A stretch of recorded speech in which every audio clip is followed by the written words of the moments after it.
Nunca se habían sentido pobres. Y es que cuando se hace que la tierra produzca lo necesario para alimentar 14 hijos y la casa, aunque de vez en cuando tenga una que otra gotera, protege contra las más feroces tempestades, ¿quién se va a sentir pobre?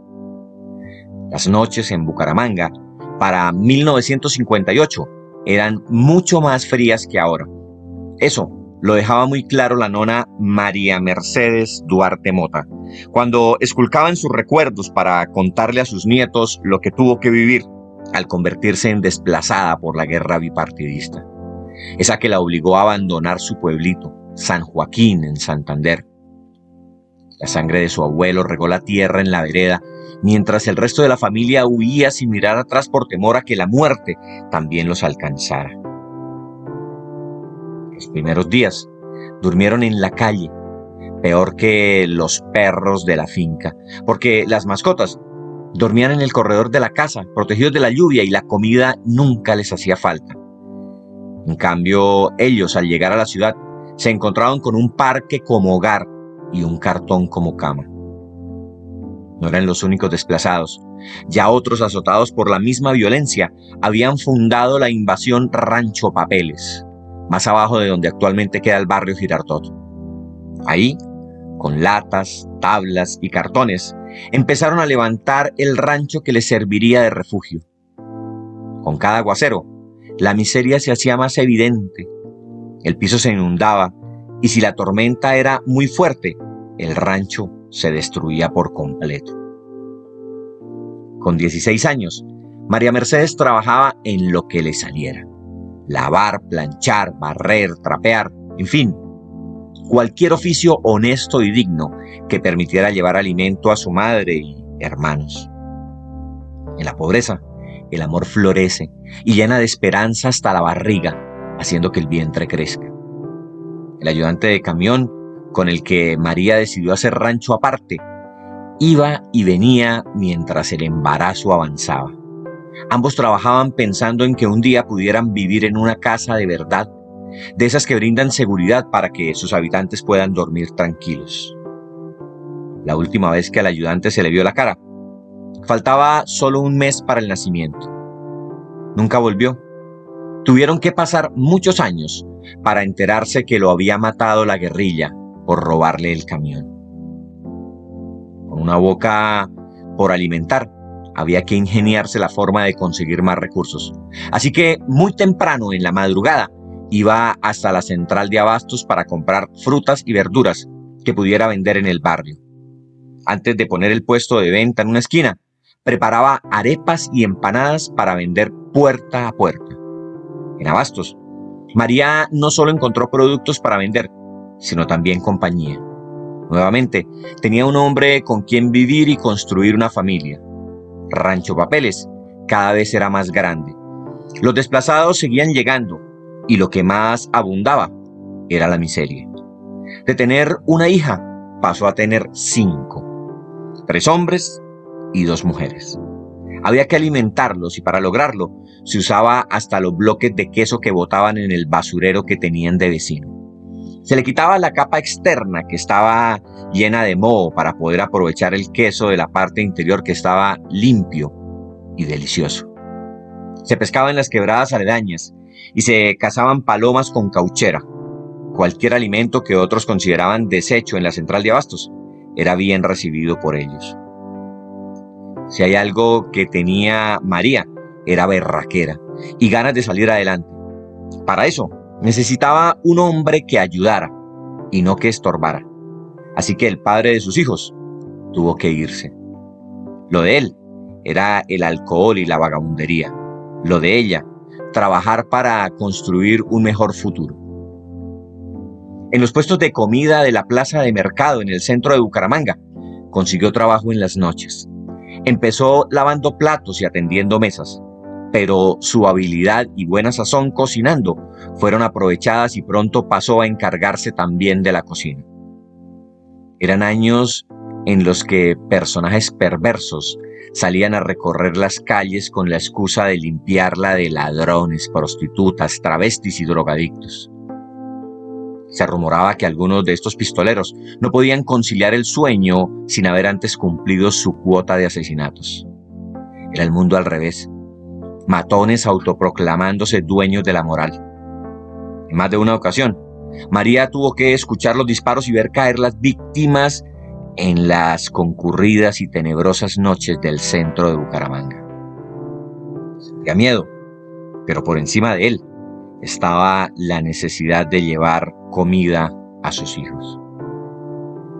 A inicios de la década de 1980, muchos colombianos emigraron a Venezuela buscando mejor fortuna. Uno de los afortunados fue el hijo de la dueña del puesto de comidas, así que convenció a su madre para que dejara de trabajar y se fuera con él a disfrutar de los buenos tiempos. María terminó siendo dueña del puesto de comidas sin tener con qué pagarlo, pero motivada por quien había sido su patrona y ahora la había convencido para que le fuera pagando el puesto de comidas a medida que fuera trabajando. La hija mayor de María, Neri, aunque aún era una niña, tenía talento para la moda.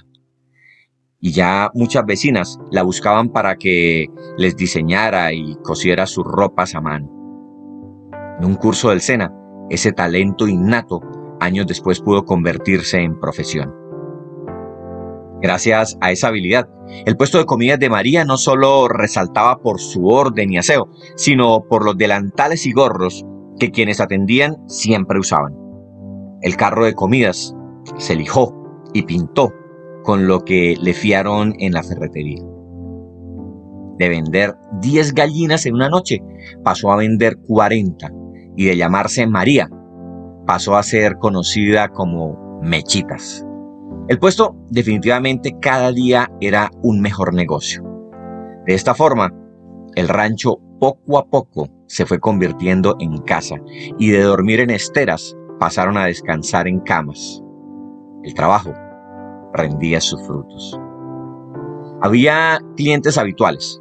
Uno de ellos, el lotero. Pasaba muy puntual a las 8 de la noche. Se sentaba en la butaca y pedía consomé de gallina, que era lo que le gustaba. Esta era su rutina alimenticia antes de ir a las oficinas de la Lotería de Santander para entregar las cuentas de lo vendido en el día. Se estaba tomando su consomé con el gusto y la tranquilidad acostumbrada, hasta que un ataque cardíaco lo hizo caer al piso mientras los billetes de lotería volaban por los aires. Mechitas recogió del piso el carriel que el lotero usaba y ahí puso todos los billetes de lotería y demás papeles que encontró botados. Al infartado, lo subieron a un taxi entre un travesti y un expendedor de drogas. Se lo llevaron a toda velocidad para el hospital Ramón González Valencia. Un colega del lotero se encargó de llevar el carriel hasta las oficinas de la lotería para que pudieran hacer cierre de cuentas. A las 2 de la mañana, el puesto de comidas de Mechitas dio por concluida la jornada. Las ollas estaban vacías y los comensales satisfechos, mientras la propietaria movía el carro que servía de cocina para empujarlo con ayuda de su hijo hasta un parqueadero que quedaba una cuadra más abajo, en la carrera 14. Encontró debajo de este un par de fracciones de la Lotería de Santander que se habían quedado incrustadas en una de las latas. Las tomó y las guardó en su delantal, pensando en devolverlas en la noche al lotero que se había llevado el carriel. Al llegar con su carrito empujado hasta el puesto de comidas, la noticia era que el infartado se había muerto. Cuando Mechitas intentó devolverle las 2 fracciones de lotería al otro lotero, este le indicó que eso ya había jugado. Un vecino que vendía empanadas y otras frituras en un puesto vecino insistía en que eso era una señal de la suerte y que Mechitas debía aprovecharla.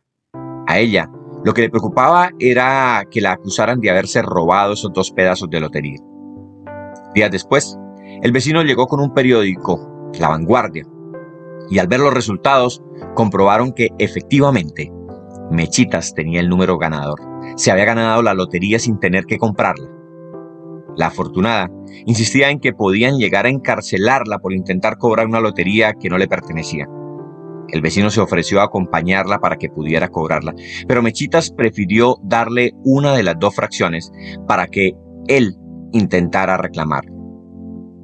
Así lo hizo y regresó a contarle a su vecina. Ella le regaló el dinero ya cobrado y aceptó que él la acompañara a reclamar el premio correspondiente al otro pedazo de lotería que aún conservaba en sus manos. Han pasado más de 40 años después que la fortuna le sonriera a esa mujer, que de ser desplazada llegó a convertirse en ganadora de la lotería. Su hija Neri se encuentra descansando plácidamente en un sofá de la recepción del Hotel 5 Estrellas, en el que se hospeda con su familia mientras disfruta de unas merecidas vacaciones. Ella no se ha ganado ninguna lotería. Su fortuna ha estado siempre presente en su talento para las confecciones y en la inteligencia de sus hijos, que los ha convertido en médicos de la Universidad Industrial de Santander.